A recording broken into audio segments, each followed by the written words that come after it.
여러분, 하나님은 우리와 함께 하십니다. 하나님은 영이시고 생명이시고 하나님은 사랑이십니다.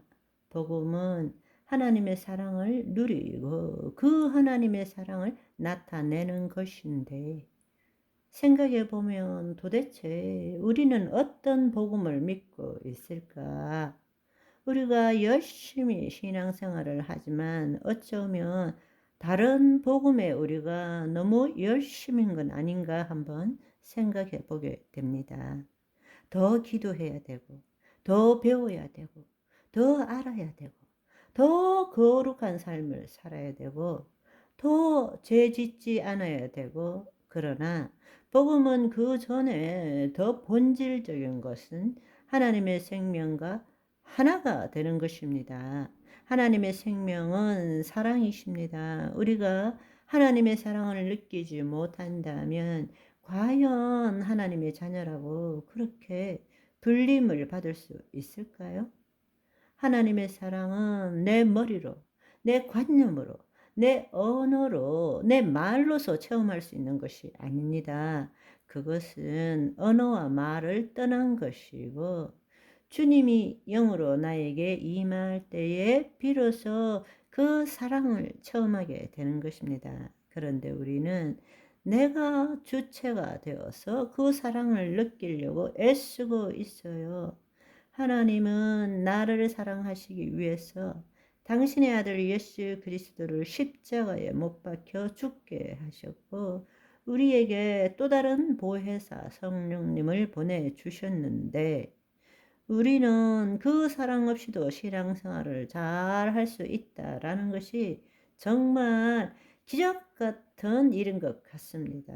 정말 우리가 하나님의 말씀을 더 아는 것보다도 지금 내 가슴에 임한 그 하나님의 사랑을 체험한다면 세상의 하나님 나라의 복음은 우리가 생각하는 이상으로 온 민족에게, 온 세상으로 퍼져나가게 될 것입니다. 아멘. 그렇습니다. 여러분, 오늘도 여러분들이 뭔가 좀 더 배우기보다는 나에게 임하신 하나님의 사랑을 체험하시기를 간절히 소망합니다. 여러분의 마음이 답답하고 건조하다면 혹시 내 마음이 굳어 있는 것 아닙니까? 강팍해져 있는 것은 아닙니까? 단단해져 있는 것 아닙니까? 새 언약은 하나님의 영이 임하심으로 인하여 그 법을 우리 속에 두고 우리의 굳은 마음이 부드러운 마음이 되고, 그렇게 함으로써 주의 생명을 나타내는 것이 새 언약이고, 그 새 언약의 성취가 하나님 나라 복음이라는 사실입니다. 여러분의 마음이 답답하고 굳어 있으면 굳어 있는 만큼 여러분 마음 안에 견고한 진이 있다는 것이고, 상처와 쓴뿌리가 있다는 것이고, 그것은 여러분 안에 악한 영이 또아리를 털고 있을 확률이 높다라는 것입니다. 사실 좋은 소식은 어려운 것이 아닙니다. 또 열심히 신앙생활을 해야 하는 것만도 아닙니다. 말씀을 많이 알아야 하는 것만도 아닙니다. 여러분, 2000년 전에 그리스도인들은 핍박 속에서 신앙생활을 했고, 그들은 성경조차 없었지만 놀라운 기적의 삶을 살았습니다. 하나님의 통치함을 받고 하나님의 통치를 나타내는 삶을 살았고, 자신을 포기할 줄 알았습니다. 왜냐? 하나님의 사랑 때문입니다. 사랑을 체험하면 체험하는 만큼 자기를 포기하고 자기를 의탁할 수 있게 되는 것입니다. 자기를 의탁하는 만큼 그 빈자리에 하나님의 영광이 임하는 것입니다. 그것이 바로 예수 그리스도의 삶이었습니다.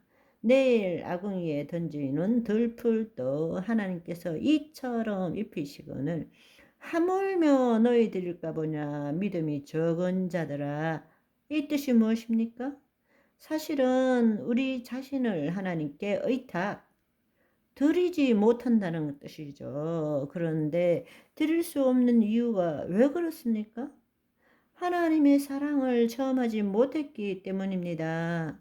우리 인간 세계에 있어서도 사랑하면 눈이 멀게 되고 사랑하면 자신을 맡기게 됩니다. 그런데 어떤 상황, 처지, 어느 곳에서 어떤 문제 속에서도 무조건적으로 무한대로 사랑하시는 그 하나님의 사랑을 체험한다면 그 사랑 때문에 우리의 상황도 처지도 문제도 다 포기하고 그분께 내 자신을 의탁하게 되는 것입니다. 그럴 때 하나님께서는 영광을 통해서 말씀이 임하고 주의 천사들이 임하고 주의 섭리를 이루시게 된다는 것입니다.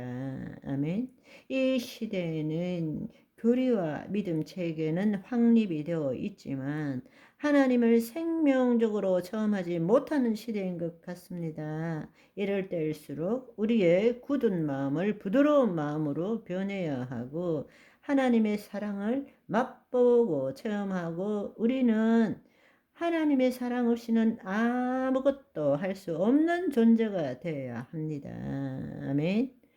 그동안 우리는 마귀에 대해서, 귀신에 대해서, 또 하나님 나라의 통치에 대해서 함께 나누었습니다. 그래서 내일부터는 영적 전쟁의 본질과 또 마귀를 대적하기 위해 승리하기 위한 무장을 어떻게 해야 되는지, 그리고 어떻게 더러운 귀신들을 묶고 쫓아낼 수 있는지에 대한 구체적인 내용에 대해서 같이 한번 알아가 보도록 하겠습니다. 아멘. 오늘은 여기까지. 바이바이.